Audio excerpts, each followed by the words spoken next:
Hi, I'm Rob with the Doctor's Toy Store, and I've got Dr. McAdoo here, a famous plastic surgeon in Miami. He's doing 3 butt lifts a day. He used to use the Microaire, now he's using the Vibrasat, and he'll go over why he likes it more. So take it from there, Dr. McAdoo. Hey, I'm Dr. McAdoo. My Instagram is BestBBL Doctor, and I've been using this probably for about almost a year now. And this product, it has a better overall experience in the operating room. It's quieter.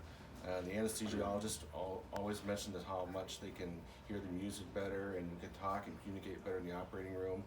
It's cooler, and the cannula is a little bit bigger, so you can actually suck the fat out faster, and the patient's results are much better, especially with this double basket option that I've only seen from this company.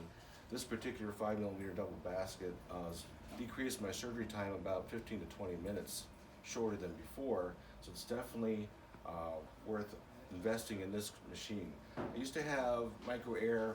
I've noticed that there's a lot less complications with this machine, a lot less problems with the machine breaking down, and I definitely recommend this product. From the Doctor's Toy Store, of course, he's buying 2 more, so have a total of 4 Vibrasats. Anyway, if we buy your excess equipment, if you're in Miami, look up Dr. McAdoo or call Doctor's Toy Store 877-DRS-TOYS. We also buy your excess equipment.